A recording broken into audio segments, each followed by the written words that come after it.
ఇవాళ ఏకాదశి, అందున దీన్ని ఉత్పత్తి ఏకాదశి అంటారు కదా, అంటే ఏమిటి? ఈ సందర్భంగా పాటించవలసినటువంటి నియమాలు ఏమిటి? ప్రతి నెలలో 2 ఏకాదశులు ఉంటాయి. ఒకటి శుక్లపక్షంలో, మరి ఒకటి కృష్ణపక్షంలో. ఈ ఏకాదశి నాడు పాటించవలసిన ప్రధాన నియమం ఉపవాస వ్రతాన్ని కొనసాగించడం. ఇందులో కార్తీక మాసంలో కృష్ణపక్షంలో వచ్చే ఏకాదశికి మరింత ప్రత్యేకత ఉంది. ఈ ఏకాదశికి ఏకాదశి పుట్టినరోజు అని కూడా చెబుతాయి మన పురాణాలు. ఏకాదశి తిథి పుట్టినరోజు ఉత్పన్నేకాదశి, ఉత్పత్తి ఏకాదశి, బహువిధాలుగా ఈ నామం ప్రచారంలో ఉంది. మురుడు అనే రాక్షసుడు ప్రపంచాన్ని అల్లకల్లోలం చేస్తున్న నేపథ్యంలో అయోనిజగా జన్మించిన మహిళ చేతిలో తనకు మరణం ఉండాలి అంటూ బ్రహ్మదేవుడిని వరం కోరుకున్నాడు ఆ రాక్షసుడు. కనుక ఆ వర గర్వం చేత బలం లభించింది అనే అహంకారంతో లోకాన్ని భయకంపితం చేస్తున్నాడు. దేవతల ప్రార్థన మేరకు శ్రీమన్నారాయణమూర్తి ఆ మురుడితో యుద్ధానికి వెళ్ళి యుద్ధం చేసి విషయం తెలిసినవాడు కనుక పరిగెత్తడం మొదలెట్టాడు. అలా పరిగెత్తి సింహవతి అనే పేరు గల ఒక గుహలోనికి దూరగా ఆ వెనకే ఈ మురుడు స్వామిని వెంటాడుతూ గుహలోనికి ప్రవేశించాడు. ముందుగా వెళ్ళిన ఆ శ్రీమన్నారాయణమూర్తి శరీర సన్నికర్ష చేత ఆ గుహ చివరల అంచులలో ఒక సంఘర్షణ రాపిడి కలిగి ఒక మహిళ జన్మించింది, అయోనిజ.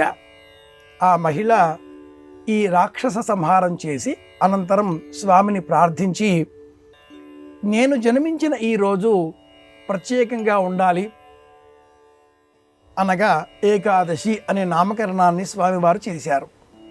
అలాగే ఈ రోజున ప్రజలందరికీ, ఎవరైతే ఈ కథ వింటారో వారందరికీ ఉత్తమ లోకాలు లభించాలి, ఉపవాస వ్రతం పాటించాలి, ఇలాంటి వరాలు మరి 2 కోరగా స్వామి తథాస్తు అన్నారు. ఆ కారణం చేత ఈ ఏకాదశికి ఉత్పన్నేకాదశి అన్న పేరు వచ్చినట్లుగా పద్మపురాణం వివరిస్తుంది. అయితే సింహ రాశికి సంబంధించిన ఖగోళ జనితమైన నేపథ్యం ఈ కథలో ఉంది. మన పురాణ కథలన్నీ కూడా వైజ్ఞానిక అంశాలతో ముడిపడి ఉంటాయి. సింహరాశి సూర్య ఆరాధనతో కూడుకున్న ప్రత్యేకమైన రాశి. సూర్య ఆధిపత్యం సింహరాశికే. సూర్యుడు అంటే శ్రీమన్నారాయణమూర్తి, దేశదా సవితృ మండల మధ్యవర్తి. సూర్య సంచారం ఈ కార్తీక మాసం కృష్ణపక్షం కాలానికి తులారాశిలో సామాన్యంగా ఉంటుంది. తులారాశికి 10వ రాశి సింహరాశి అవుతుంది. ఏకాదశి 11వ తిథి కన్యా రాశి ప్రమాణంగా చెప్పబడ్డటువంటి రాశి. తుల నుంచి క్రమేణా సంచారం వృశ్చికంలోనికి మారుతున్న నేపథ్యంలో కన్యా రాశికి సంబంధించిన 11వ భావంగా ఏకాదశి నాడు ఉపవాస వ్రతాన్ని పాటిస్తే ఆరోగ్యం చేకూరుతుంది. వియన్ మండలంలో మఘ, శ్రవణం ఈ 2 నక్షత్రాల మధ్యన ఉండేటటువంటి నక్షత్రాలన్నీ ప్రత్యేక కాంతులను ఈ మాసంలోనే వెదజల్లుతాయి. కనుకనే సూర్యోదయం కంటే పూర్వమే లేచి స్నానాదికాదులు పూర్తి చేయడం, నక్షత్ర దీపాలు వెలిగించడం, సూర్య ఆరాధన చేయడం, ఇవన్నీ కూడా ఈ ఏకాదశి నాటి ప్రత్యేక విధులు. కార్తీక మాసమంతా సూర్యోదయం కంటే పూర్వమే స్నానం చేయాలి. కుదిరినా కుదరకపోయినా ఈరోజు మట్టుకు తప్పనిసరిగా చేయాలి. అలాగే ఈ రోజున ఉపవాస వ్రతము పాటించాలి. ప్రత్యేకంగా దానం చెయ్యాలి అని కూడా శాస్త్ర ప్రమాణం. ఉసిరిక ఫలాన్ని ఈ రోజున తప్పనిసరిగా దానం ఇవ్వాలి.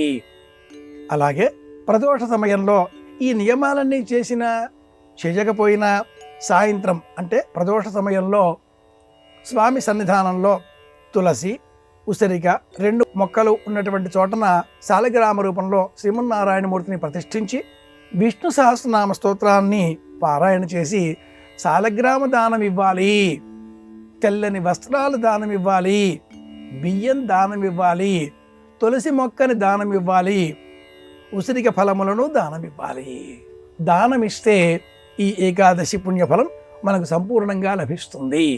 జాతక చక్రంలో ఉండే సమస్త గ్రహాల దోషాలన్నీ కూడా 24 ఏకాదశులలో ఏ వ్రతం పాటించినా పాటించకపోయినా ఉత్పన్న ఏకాదశి నాడు ఉపవాస వ్రతాన్ని కొనసాగిస్తే మట్టుకు తప్పక క్షేమం కలుగుతుంది అని వివరిస్తుంది పద్మపురాణం. ఇది నేపథ్యం.